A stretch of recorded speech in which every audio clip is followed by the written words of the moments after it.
Hello, podcast world.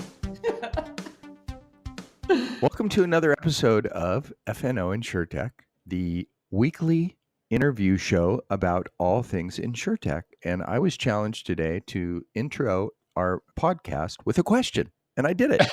Hello. You did. Hello, podcast world. Hello, podcast world. Good job, Rob. Thank you. Thank you. I think my work here is finished. Yeah, you're done. Here's the episode. Do you think I could get a job as like a professional introducer of podcasts? No, but you could do like a amateur. I already have that job. And let me tell you, the compensation is very, very low. Very low. It's next below. to none. It is below minimum wage. Yeah, I read an article that there's a city in California with minimum wage of $16. $16.50, Emeryville, California. Yeah, I read that today. where Pixar, your favorite movie studio, is located. What do you mean by that, Rob? That it's located in Emeryville?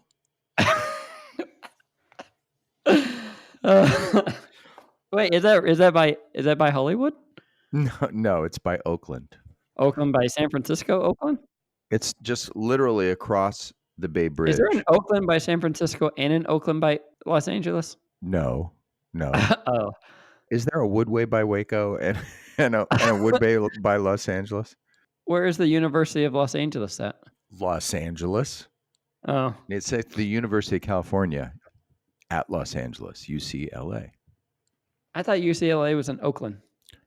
Lee, you need to stop asking questions or people aren't going to listen to our podcast anymore. I thought there were two Oaklands. I thought y'all were weird like that. Why would you think there's two Oaklands? Because I thought that was where they were. I thought there were two Oaklands. My Uber driver in San Francisco is from Oakland, and I thought, two Oaklands.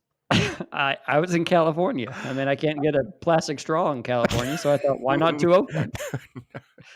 Well, they don't have plastic straws. They must have two towns named Oakland. They must have two towns. It just made sense in my head. Perfectly logical train of thought right there. Mm-hmm. Are we done talking about straws in Oakland? I guess. I'd like to hear about our podcast today. Would you? Well, I would. Well, it's funny that you should ask because I can tell you all about it. Today we have on a guest who's one of the more interesting, thoughtful, and thought-provoking guests we've had on, and that is Carey Ann Nadeau from ODN. Yeah, Carey Ann is very, very bright, and her company is doing some amazing things in the world of data. I'm very excited to get to dive in and talk with her about it. Carey runs a company that provides data insights to the insurance industry for all different kinds of things. And I think you'll find this interview very interesting and very unique because they are providing a service that's not ordinary. No, and I think we'll get to talk about her roadmap of her actual company. Where did it start, and where are they today, and then maybe what are they looking for in the future. I'm very excited to have this interview with her, as well as some other stuff. I would call Carey Ann a thought leader, and so she has lots of interesting ideas on many different topics. We'll hit on those, as well as she's a podcaster. Yeah. She's in our club. She's in our podcast club. She is. And then, I think you look at her as a inventor. I think that we've heard her say that before, that maybe not necessarily a innovator, but more of a inventor of ideas. Right. That was a term that she used. And, well, rather than talk about it, why don't we just let our audience listen to our interview? I think that's a great idea, Rob. And Lee, there's one Oakland in California. If you say so. Without further ado, let's hear our interview with Carey Ann Nadeau from ODN. Hey, everybody. Thanks for joining us today. We have, honestly, a super special guest, kind of a famous guest, and the first actual real-life podcaster that we've ever had on the show, Carey Ann Nadeau. Hey, Carey, how you doing? I'm doing good today. Thanks. Even better now that I'm on your podcast. The right answer. Very nice. That was very well done. I couldn't have done better myself. Tell me this: where are you today? Well, I am in beautiful Allentown, Pennsylvania. Have you been? I have been there. I have not. I was there during Hurricane Sandy. Really? Oh, it's a great spot Yeah. to be. It's a bit inland. It's beautiful out here. We're out here spending the summer renovating a property, but Harlem is typically home in New York City for us. Wow. Well, that Really? sounds Mhm. really cool. Harlem's like cool now, right? I mean, it's not like the old Harlem where you took your life in your hands when you walked down the street, right? Yeah, I mean, it's the same view as Central Park, but we get to view downtown Manhattan skyline. So I would say it's even Even better. prettier than living on the other side. Uh-huh. I guess Exactly. that makes you a Yankee fan, huh? So there's a story there. Okay, let's hear that one. Grew up in central Connecticut, right on the line. There's a river that runs right through the Connecticut River, or right through Connecticut, aptly named the Connecticut River. We're real creative there. And east of the river, you're a Red Sox fan. West of the river, you're a Yankees fan. So my grandmother trained me to be a Sox fan. My dad, Ooh. my dad, being Canadian, was a Blue Jays fan. So in the early '90s, that was the team. So I'm some mix of, bizarrely, a Blue Jays fan and a Red Sox fan at the end of the day. But I don't hear any Yankee in that at all. You mean my accent? I can turn it on.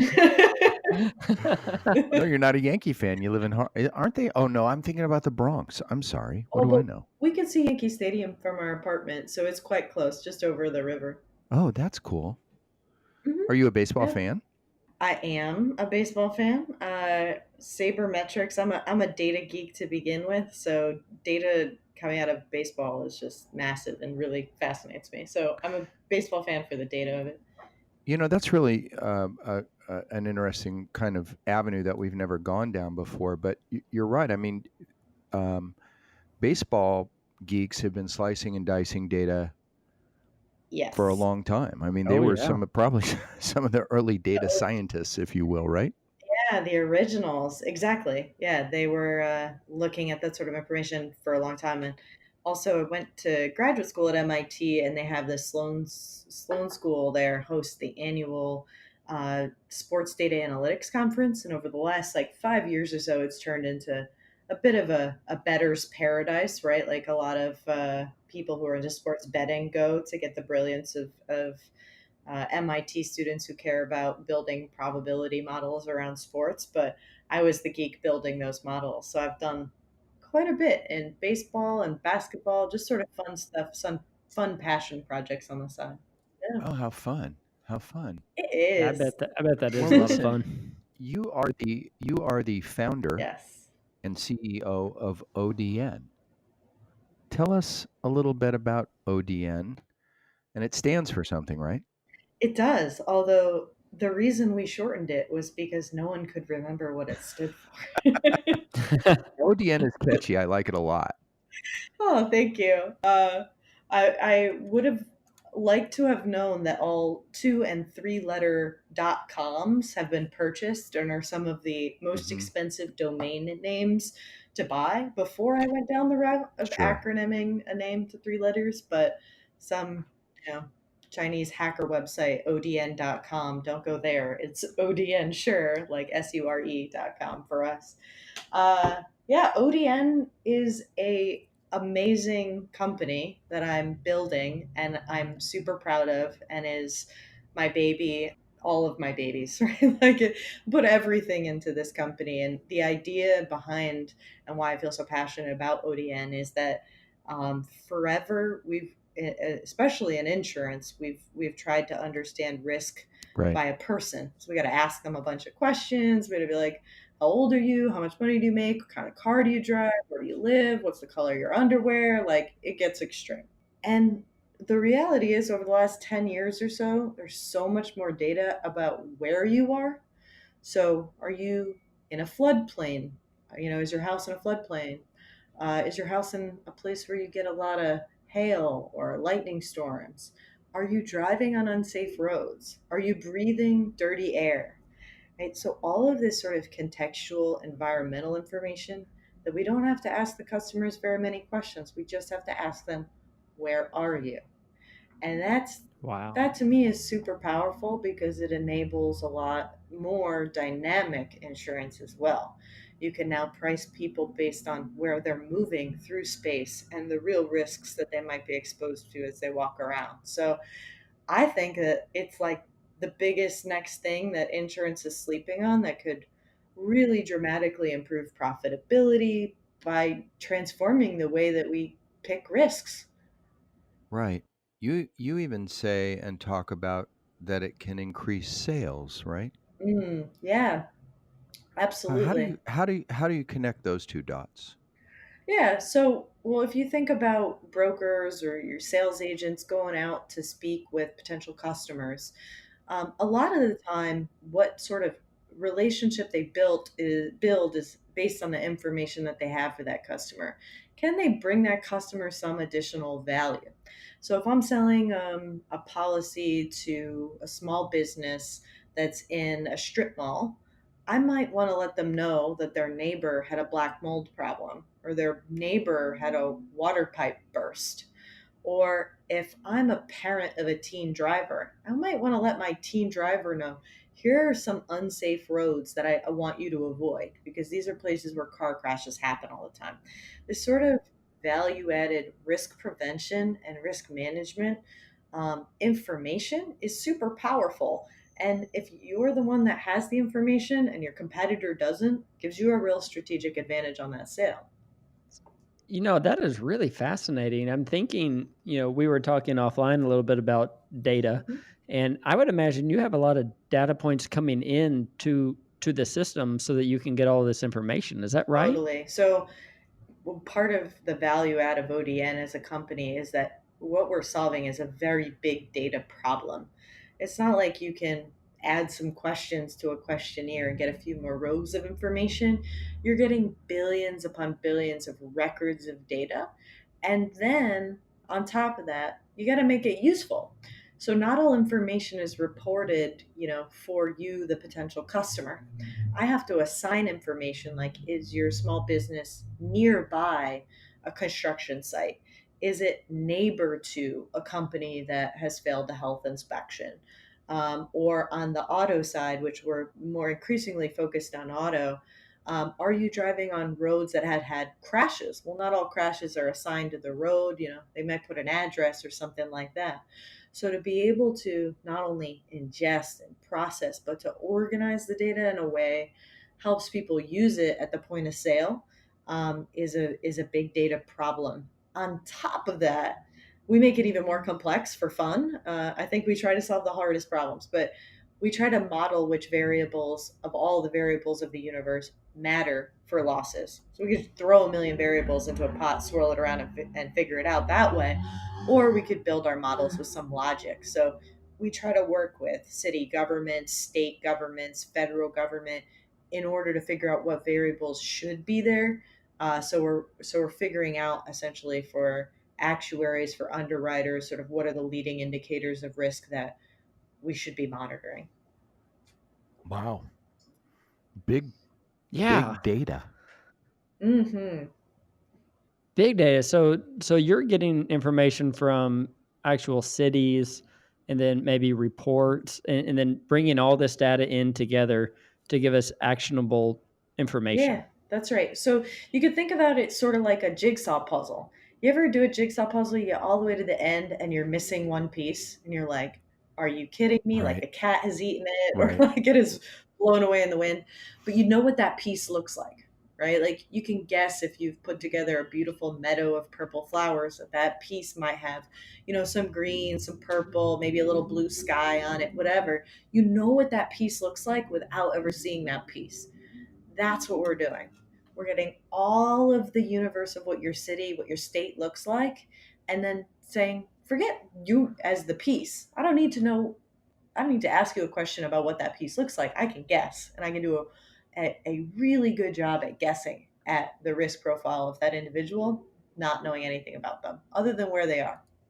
Wow. Hey, Carrie Ann, did you happen to speak at InsureTech 2 years I ago? did. Okay, Is that a that's all of flashback? a sudden everything is coming back to me that there was this wonderful speaker who was a MIT grad who talked about getting data from cities, Uh-huh.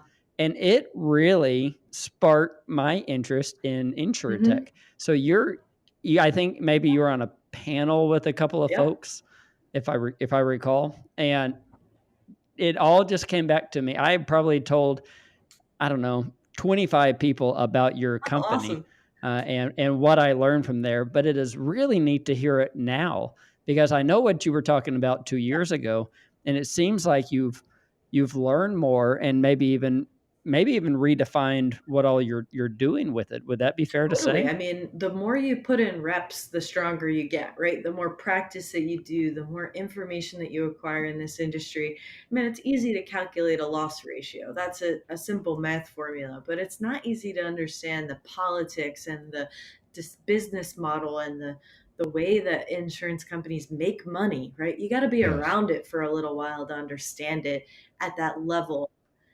And frankly, like the relationships of this industry I have made over the last 2 3 years of being an insurance technology company, so many fantastic people who want to figure out with me how this is going to matter for the insurance industry because I get the kernel of the idea, but where we really have to figure out and we're frankly always still working towards is what's the $1 million nugget, what's the $1 million Yes. application Right. underlying this data, because data is great. I love having data, but at the end of the day, it doesn't keep me warm at night, right? Doesn't pay the rent, doesn't pay the heating bill.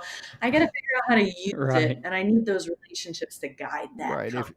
If you can cull it down to that $1 million nugget is the big challenge. And we work in the insurance industry and sell into the insurance industry every day, and so we Hmm. can feel some of your pain there of um, that. I'm sure that there's lots of people in the industry who are very interested, but but maybe it's a challenge to help them to understand why they should take a leap on stuff like this. Yeah, I got good advice recently to never underestimate the pain tolerance of an insurance carrier. Oh yeah. But then I thought Hmm. about it and I said, you know who else I would put a bet on having a high pain tolerance is an insurance technology founder. Yes. Right. Because Yeah. Oh we try yeah. to make our living off of selling to folks that maybe don't want to change as Yeah. fast as we hope they do. Correct. Correct.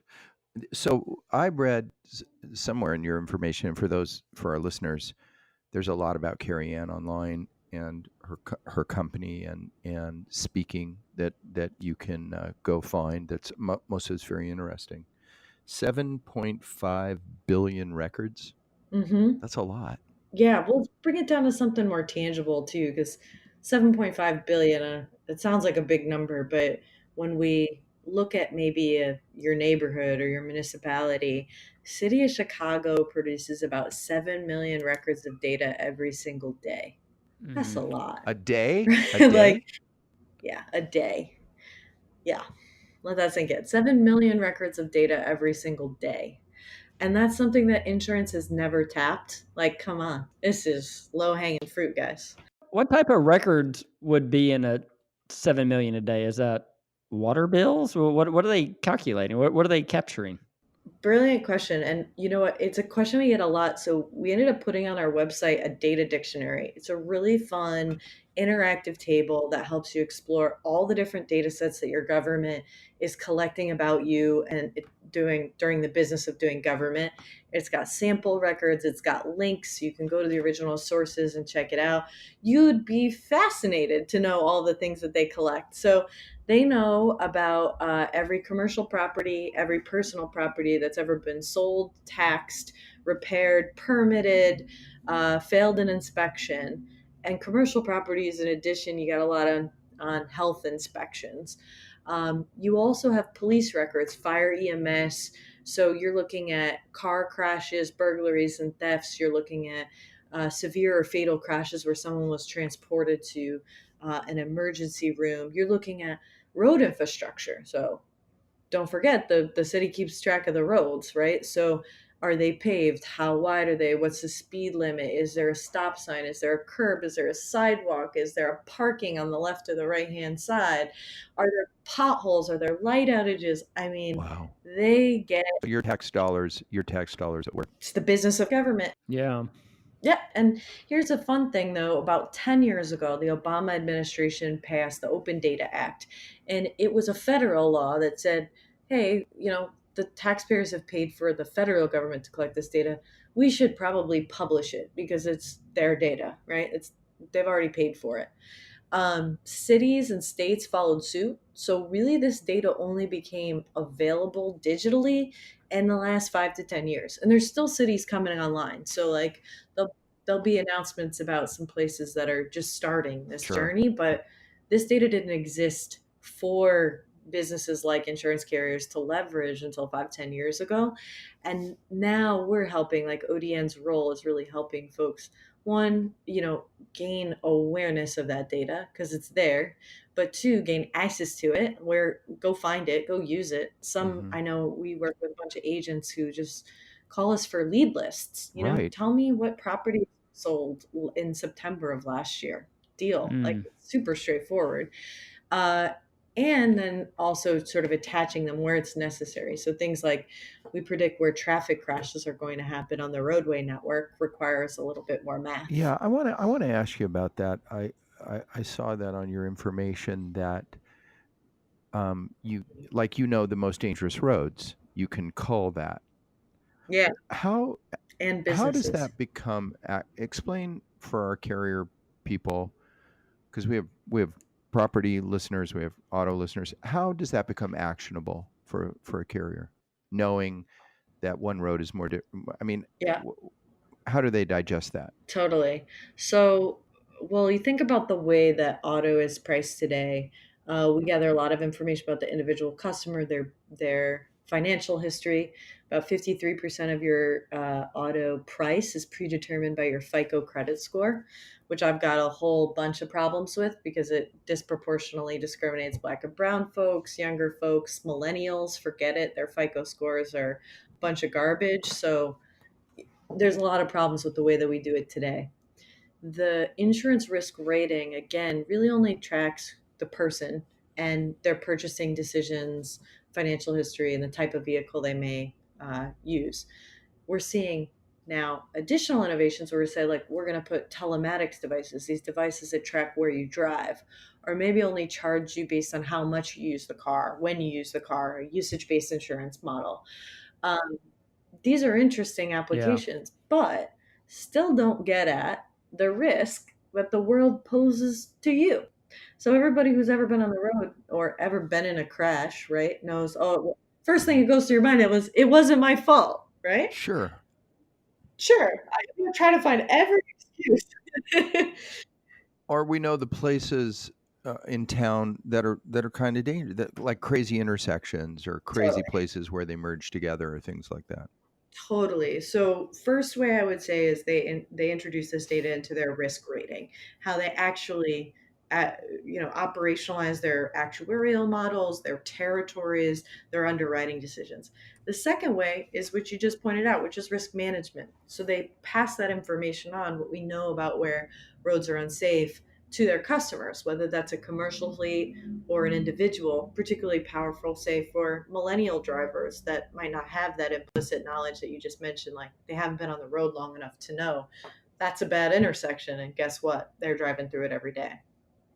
Well, so I'm thinking, so is the thought there that you're now being insured uh, based on maybe who you are, but then where you're driving, for example, and then if you do drive into a certain location, maybe a rate would change. Would that be a possibility? That's right. So we're talking to a lot of car sharing companies who do the sort of pick up on the side of the road. You can park the car anywhere and you drive it, and then your insurance is part of the Right. fee. Mm-hmm. We have those here now. hmm Right. So that model definitely works.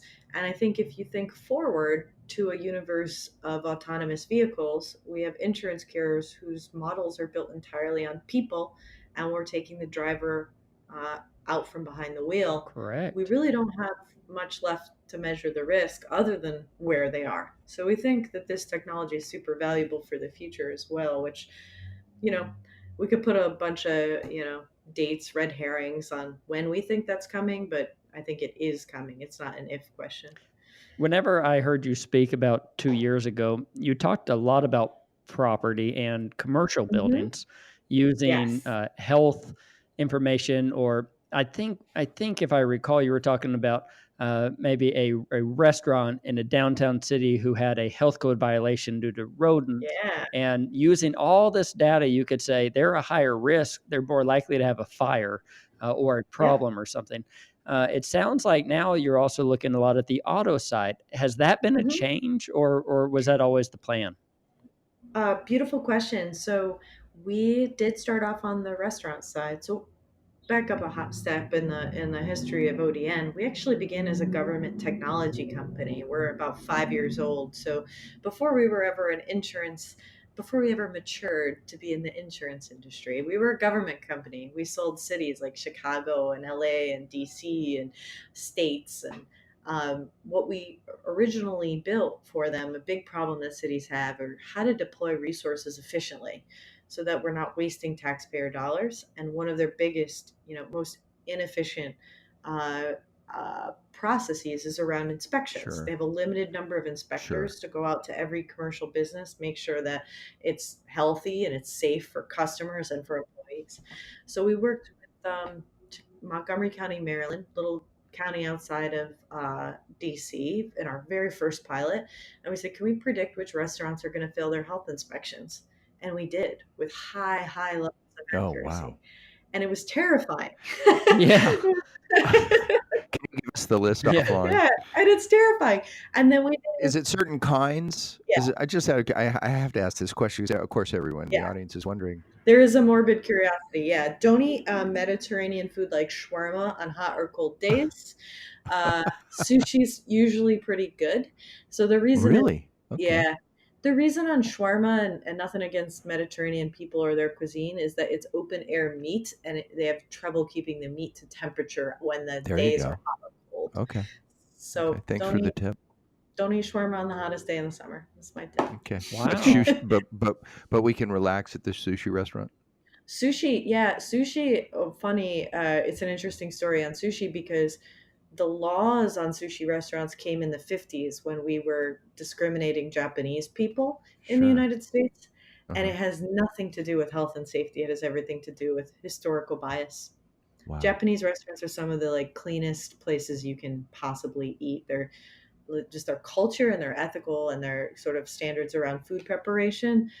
Are very high, right? Very high. If you think about it, you're like, oh yeah, that makes sense. But we were afraid of raw fish, and we were afraid of Japanese people in the 50s when these laws came Wow, into that's being. very interesting. Now Yeah, I live for raw fish. Go figure. yeah, go for it. But I will say, some other kind of interesting fun facts that were relevant to the insurance industry. We looked at Chipotle. Everybody asked about Of Chipotle, course. right? Because they had those foodborne illness outbreaks, this big problem. Um, Turns out Chipotle is just like every other major chain, Burger King, Pizza Hut, Little Caesars, whatever you want to choose. It's a normal distribution. So there's a majority of businesses are doing just fine, but there's a long tail to the right of some specific locations you don't want to eat at and you don't want to insure. And so for insurance carriers or reinsurers that are looking at package, they want to be specifically very mindful of those individual locations that are just unlike the rest. Oftentimes other precursors, college campuses, if you can avoid eating on college campuses, you should. If you can avoid eating around construction sites, you should. Water, Yeah. electricity, and sewage go out, and guess what? Like, I don't know, the Uh-huh. microwave's blinking. Is the food still good? 9 times out of 10 they're going to serve it. So anyways, point being that like knowing which locations, and there are differences not just by corporations, but which locations you should specifically be mindful of, as they pose a differentiated risk, not just to customers walking in, but you got to think about the employees that are on the job. Cuts, falls, slips, burns, all kinds of risk exposures for people that are working 8 to 10 hours in those unsanitary conditions. So our company started there. We said, let's solve that problem. Let's work with cities. Let's help them deploy health inspectors, find twice as many violations, find them 2 weeks sooner on average than they would otherwise find them, save them millions of dollars, use the same number of inspectors, complete way more inspections. Turns out nobody Yeah, wants to solve sure. that problem, including insurance. Yeah. So the challenge is that the margins on restaurants are so tiny that selling them a risk management solution, we've created a ultra complex, really important and fascinating mathematical equation that costs a lot of money to produce, and tried to sell it to an industry class that doesn't have a lot of money to buy. That can't afford that can hardly afford to buy the food that they serve. Yeah. Right. So that, I would say, when you talk about learning and you talk about journey, right, you can have the best idea in the whole world. And I think I have the best ideas in the whole world, but unless there's product market fit, you're just, doing research. Yeah. So while we still have that product, it's live in 5 cities: Austin, Houston, New York City. Every restaurant in New York City can tell you which restaurants are likely to fail their health inspections. But we've shifted to auto, in part because auto as a line has been really unprofitable for carriers. There's a lot of competition and there's a lot of innovation in this space. I talked about Yes, right. telematics, UBI, car sharing, Yep. mobility around scooters and bicycles. There's all kinds of interest in, I think, exploring new Mhm. ideas in the Uh-huh. mobility space. Wow. Wow, you got my mind going. You look at all these data points and see a whole new world that people don't see. Hmm. Yeah, I the other day someone called me innovative, and that never felt honest. Like, it doesn't feel like someone's like, "Wow, that's really innovative," because, and I had to think about why. It's because it doesn't exist. It's like innovation really only happens when you have something and you're like changing it, improving it, Right. modifying it, Yeah. adjusting or whatever. What we're doing is invention, Yeah. and I'm an inventor, which is different. That feels way more honest to me. There's not a lot of companies that can say that they're inventing, but I think that this stuff is really new, really bleeding edge, and the folks that understand it enough to buy in and invest in how and figuring out and helping to figure out product market fit for different industry areas and folks, we're going to have a strategic advantage that nobody else has. I want to ask you about accelerators. You've been involved in Urban X. Is that an accelerator? Mhm. A pro? Did you go through that program? Yes, I did. I've been through 3 accelerator incubators at this point. Who Wow. Okay. A veteran. Yeah. I am. I could give you the pros, the cons, when to do it, when not to. But Well, what's why your don't question? you? We have many InsureTechs who listen to us. Why don't you give us just quickly run through the pros and the cons? Yeah, so shout out to UrbanX. They're one of the companies or one of the accelerators that we participated in. They're a partnership of a VC called Urban Us and BMW Mini, so like Mini Cooper. Uh huh. Um, they invest in a lot of urban technologies. They give you a bit of cash for a very, very, very tiny bit of equity. So I would say a first pro tip is don't give up equity if you don't have to, and if you do, give up as little as possible. Used Tiny. to be markets. Yeah, it used to be like market standard is 6 or 7%, and I think that has come down for the premier accelerators to 4, 3, 2%. Like Mm-hmm. that's market standard now. Mm-hmm. I think that's table stakes now. And we also participated in a program called the FinTech Acceleration Lab of New York City. It's the Oh, partner. that sounds interesting. Yeah. Yeah, it's a mouthful. The Partnership Fund for New York City. It was a collaborative established by Henry Kravis of KKR. So if we want to tag him on this podcast, I'm sure he'll listen. He brought together all the financial services companies and more recently in the last 5 years or so, insurance companies in New York City to like literally pair with insurance technology, pair with fintech companies.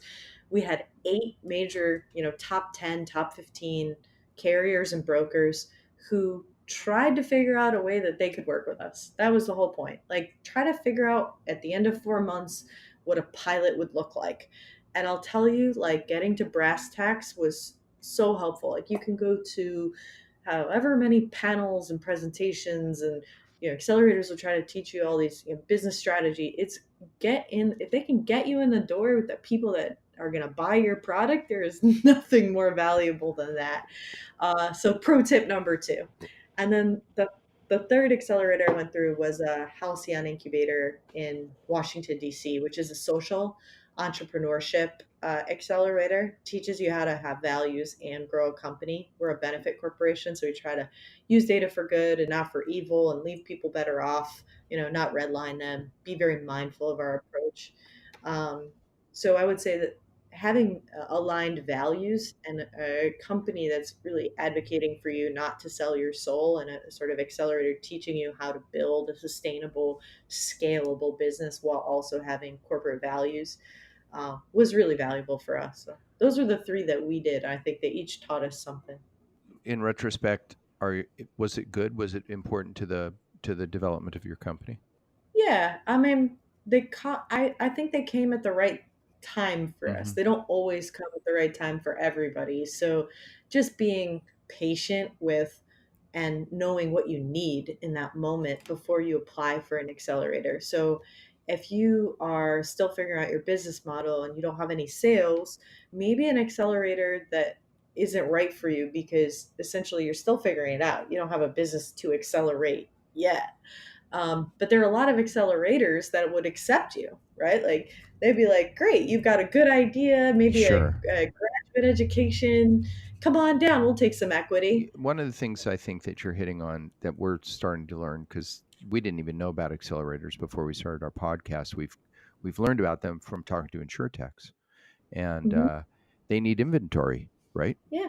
I mean, they need companies to incubate, Yeah. and so the more accelerators there are, the larger the demand is. Yeah. So you need a bigger supply, and that that's probably a good thing and a bad thing all at the same time. Because sometimes we Hmm. talk with some guests about the InsureTech bubble, and we Hmm. won't go down that road because there's something that I want to ask you about, Okay. and that is privacy. Mm.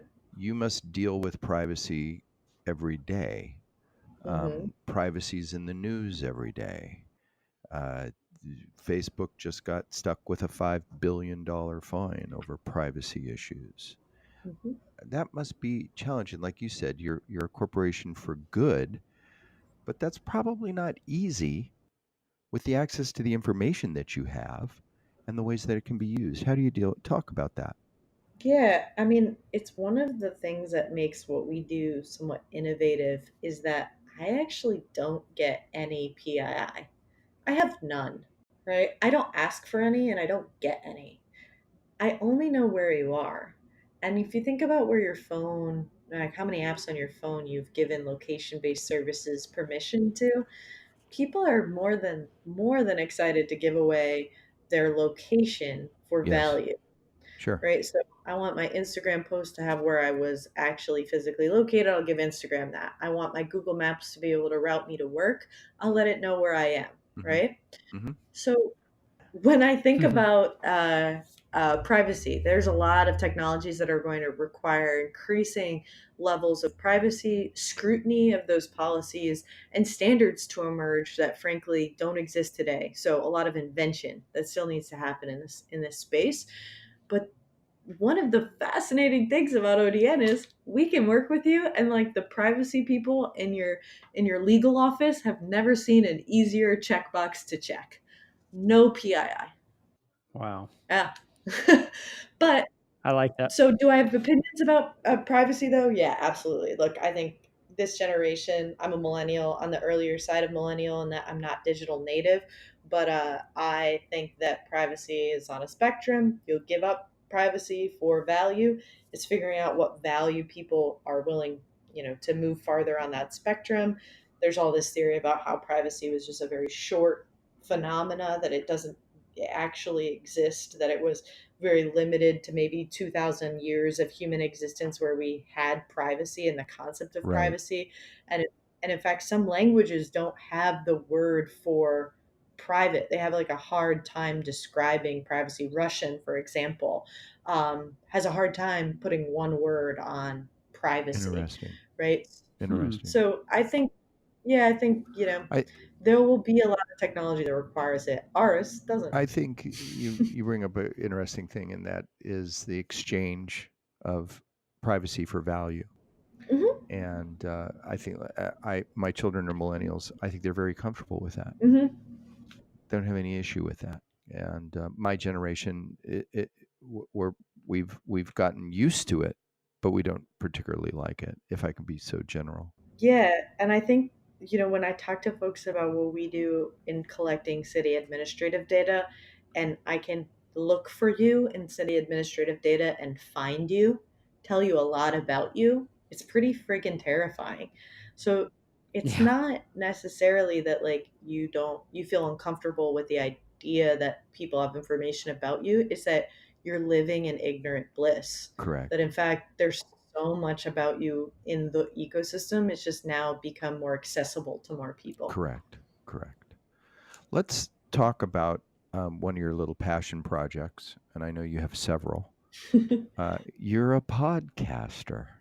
You're Damn. in our. We're in your club, or you're in our club, or we're in the same club. One of it is. Tell us about. Go ahead and pitch your podcast. Yeah, absolutely. Well, I hate pitching a podcast on someone else's podcast because I'm here for No, no, no, no. We're We are totally here fine for with you that. guys and here to see your podcast grow. Look, I think podcasts in general, and I told you guys this before, you're doing a great service to the industry to show different ways of marketing, different ways of reaching customers, different ways of executing on business that are going to push the industry in a new way. We need to democratize information and share good ideas and share what works, and people like to listen in on their 45-minute commute to work. That's when we get the most listens to our podcast. It's called The Golf Course. It's a 30-minute similar format podcast conversation with an individual. I named it The Golf Course for a very specific reason, though, which was I felt like the golf course has been a very private domain, a very exclusive domain for insurance for a while, where if you get invited on the golf course to do right. business insurance, right? Yeah. Screw that. I'm making it wide open. So You're democratizing the golf course. exactly. You want to Radical. business conversation and insurance, you can come on our golf course and we can get that out to the people who need to hear their good ideas, different ideas, be confronted, hear about the next big thing, start making deals. The other thing we're doing, which I think is new and cool, is we're convening folks um, at conferences, and we'll put together an anonymous podcast. I No, saw that. I saw that. Yes. Yeah, I actually listened to that one. I liked it a D- lot. Oh, good. I'm glad. It was our first effort at it at Dig Mm-hmm. In this year in Austin, Texas. And 10 folks, we had reinsurers, carriers, InsureTechs, Microsoft sponsored it. So we had the head of Microsoft's insurance practice, marketers, an incubator, and a conference Ooh. organizer. We drank a lot of margaritas, and I'm telling you, it got real because I think insurance has struggled with letting folks within the organization speak freely, speak openly, speak on behalf of the organization. They're a little worried about that, and maybe rightly so. Well, Ah, the I just want to jump in, and mhm, because I hope that some of our carrier listeners hear this, and we love carriers. We work for carriers, and we work with them every day. mhm, But to get a carrier representative, employee, executive on our show mhm. is it's like an act of God. I, it we just had an experience where we recorded a full podcast, intro, outro, the whole thing, Mhm. and which we have to do with every carrier type we have on. We sent it to them, and they listened to it, and their legal department um, disapproved, and it can't go on the air. Which of course it won't. We Right. respect that, but I agree with you that I sometimes I don't think that carriers fully appreciate how ultra ultra conservative they are when it comes to this kind of thing, when it comes to information sharing. Totally, and I think it's super stifling to good ideas getting it. Stifling. Yeah. Yeah, and the point is to get how awesome your work is out onto the world so we can learn, we can grow, we can move forward. if we are just limiting who can speak and how they can speak and what they can speak on, it's so stifling. So what we said was, all right, so this is my mantra is that like I like to look for rules that are rules because we believe they're rules, not because they should be followed, and break those. Right? So Yeah. in this case, I was like, all right, if you can't be on the show because I can't say your name, what if I film a show without adding your name? Mm-hmm. What if we never say your name? What if we never say the company you worked for and we film it? I got to tell you, I thought it was remarkably clever. Yeah, I did too. I'm putting in a pitch for Carey Ann's podcast here. It was Yeah. That was great. incredibly clever. It's super fun. And you know what? The people that came, when we turned off the microphones at the end of the night, we had a great meal, a lot of margaritas. Like if I could stress again, a lot of margaritas. So people spoke really openly. Like at the end of the night, I think we actually learned something. Everybody at the table was like, wow, I didn't know that about reinsurance, or Mm-hmm. I didn't know that.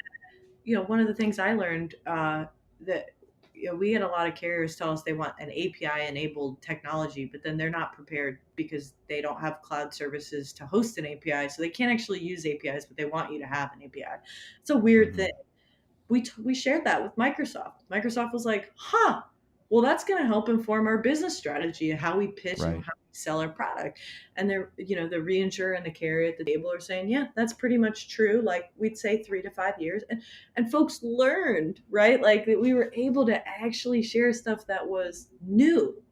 I don't know if you've ever been to a conference and like, you're like, yeah, I heard this before. Cool. I'm glad it's still a thing, but this was like new information. We're going to do it again. We just got to figure out where and when. How do we get it? How do we get an invite to that? Oh, come, come, Can come. we? Can we get? Because we like margaritas, so we're Yeah. fairly qualified. I am We're halfway there. Deal. Yeah. Next time we host one, we're working on a couple sponsored opportunities with academic institutions, with large organizations that want to, yeah, again, speak freely, want to be more open. Right. That's one of the very refreshing things about the InsureTech world, and is that the technology world is a lot about, not entirely and not perfectly, but it's about a level and type of transparency that business hasn't necessarily seen before or experienced. And it's becoming more and more pervasive as technology as a category and business in general become more merged together. I think that the insurance industry would benefit massively, like you're saying, by welcoming it and enabling it. And I'm sure, like you see with some of your customers and the people that you've gotten to know, the relationships that you have, it's coming. Mhm. It's moving Yeah. in that direction. It's just moving. It's It's moving at the speed of insurance, as we like to say. Yeah, it's glacial. That's. I didn't But want to say that. I'm glad you did. well, I like to break down tech a little bit more, right? Because tech can mean a lot of things, but I think that there's a specific subclass of tech that I've got my eye on that I think is going to be really disruptive, not disruptive, modernizing, right? Not trying to like flip the table over. We're trying to like, you know, put nice plates and silverware, like modernize, not disrupt. So there's a specific class of tech that I think we should all keep our eye on. And that's the ones, again, to go back to this idea that there are rules we've all lived by that we just culturally accept as an insurance industry that we can break and that will give us a strategic advantage. And it's a mindset. It's a mindset of collaboration versus competition. Because if you always have your head down and you say, who am I competing against? What are my loss ratio in the fourth quarter of 2018 compared to, oh, okay, forget it. What you have to be looking for, opportunities to work with other organizations that think totally differently, that have different values, that see the same problem and answer it another way. Because there's not just one solution to every problem, there's an infinite number of solutions. And so you have to find these collaborative opportunities to totally question the underpinnings of the choices that we're making, the values that we have as an industry. So I'll give you one example that I think Please. I'm gonna give up, my $1 million idea here. I'm not gonna go after it. So if someone's listening and has the gusto to do it, here you go. Here's your Well, gem. first of all, that's okay. It's an InsureTech. This is an InsureTech podcast. So only 9 people are going to hear it. So go ahead. Cool. So maybe I can come back to it in 10 years and it'll still be available to me. But like one of the things, we've sold life insurance. Like we have a really hard time getting using loss leaders to sell life insurance. So for whatever reason, auto for a really long time has been a loss leader. We sell auto so we can sell them homeowners, so we can sell them life, so that we can sell them small business, right? Auto. But I'm a millennial. I bought my first car at 32 when I moved to the suburbs, not to start a family, but to start a small business. Mm-hmm. So I had small business insurance, I had workers' compensation, general liability, I had a life insurance policy, I have a retirement plan. I have all these financial services plans well before I ever even thought about buying a car. Right. So if you were upset, you were in reverse. I was in reverse, but what's crazy is that a lot of people are like me, right? Like the millennial generation that lives in cities, a lot of folks don't buy cars first anymore, right?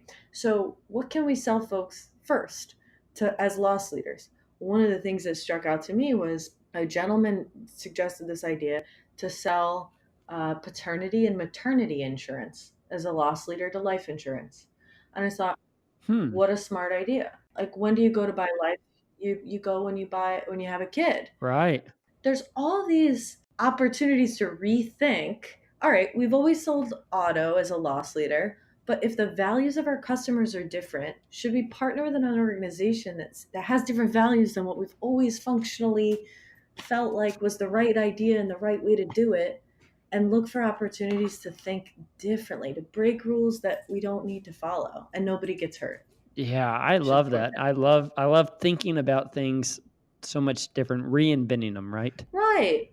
Yeah, we need to confront the values of our industry. And the other thing that bugs me is the way we discriminate in auto. Like if we still use FICO credit scores in 5 years, I will not have done my job as an advocate and public speaker, right? Like there are so many things wrong with the way we do it today. And folks ask, oh, well, is your approach discriminatory? And I was like, look, the bar is quite low on auto insurance discriminating people. It is already really, really, really bad. Yeah, it's kind of like, do you have a pulse, essentially?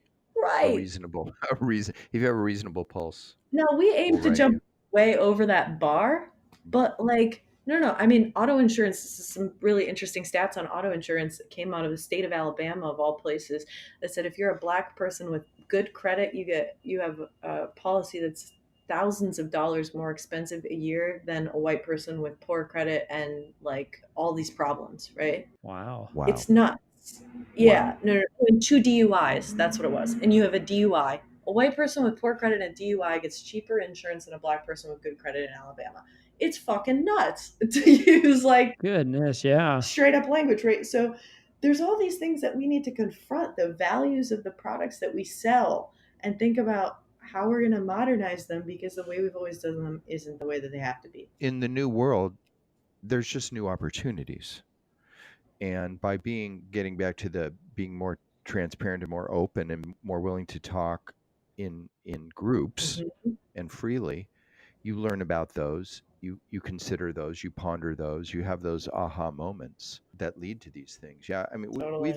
we've been selling in the insurance industry for a long time. I've been doing it for a long time, and it's it can be pretty frustrating. First of all, like you said, most things are glacial and they move along glacially, but people like you are bringing a invigorated excitement to our industry that that hasn't been there before.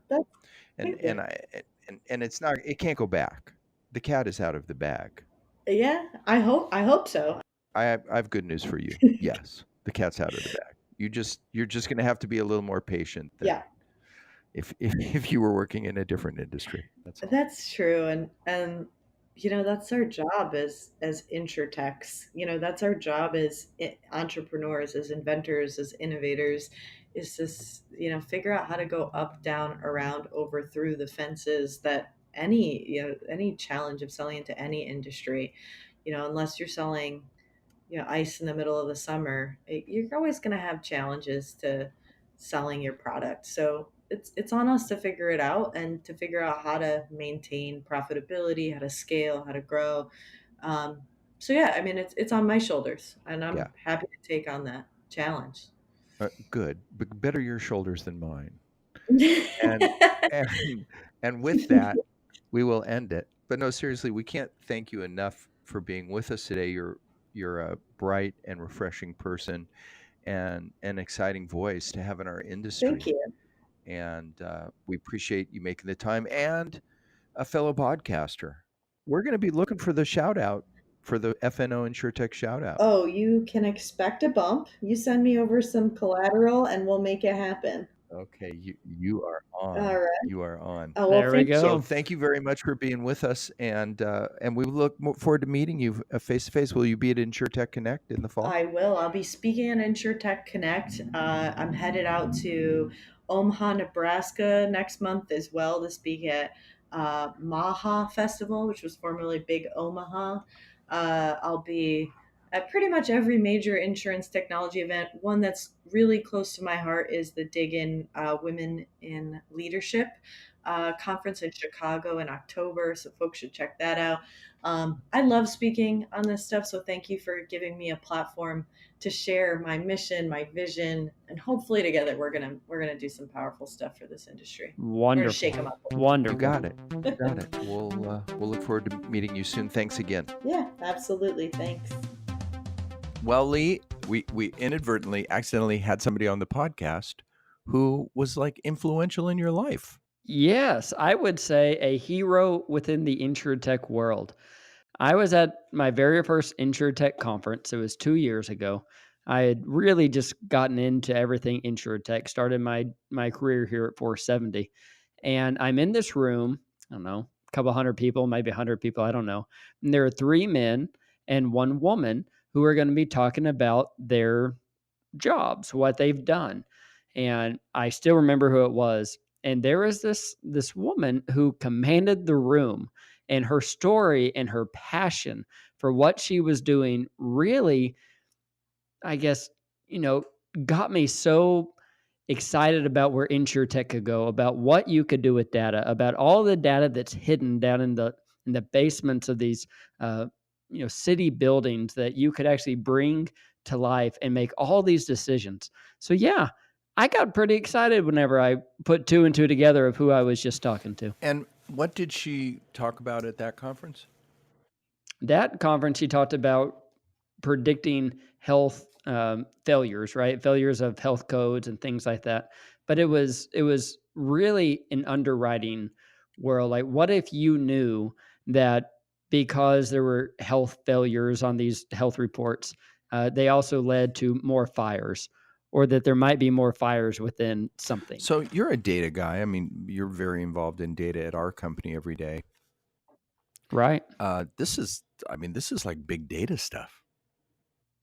It is big data stuff from a lot of different sources. I mean, she has to be able to put all this data together to give you some really neat information.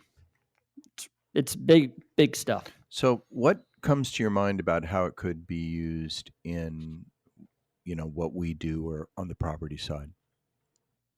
Well, I really see it as a big underwriting um, world that not just based on who you are is who will insure you, and not just if there's a fire hydrant within 500 feet from your home, but if four homes in your area have been vandalized, the likelihood of you being vandalized is higher. So they're actually using police reports and all this, so you get better underwriting inspections, better underwriting reports, so that you can pay what you should for a policy, which means if you are less likely to have a loss, you could actually pay less in premiums. Well, one of the things we learned today, besides everything that ODN does and all the ramifications and interesting things about data, was what an interesting person Carey Ann Nadeau is, Yes. and how creative, and our audience doesn't have the opportunity. We talked to her at length offline. Fascinating, interesting person, very energetic, with a lot of progressive ideas, and it's great to see people from the outside finding their way into the insurance industry, offering valuable services, but from a different perspective. Yes, I would agree. Whenever I walked in to do the podcast today, our producer Justin said that, uh, you know, he really thinks Carey Ann is one of the smartest people that we've had on the podcast, and I would have to agree with that. With a degree from MIT, with all of her knowledge, she has so much wisdom within her, and really knows how to get into the insurance market. What a privilege to have Carey Ann on the show today, and for her to share her time and her vast knowledge with us. And we thank her very much, and thank all you for listening, and ask that you subscribe to our podcast and that you look her up on odnsure.com is her company website. So until next time, we say what we always say at the end. Goodbye, everybody.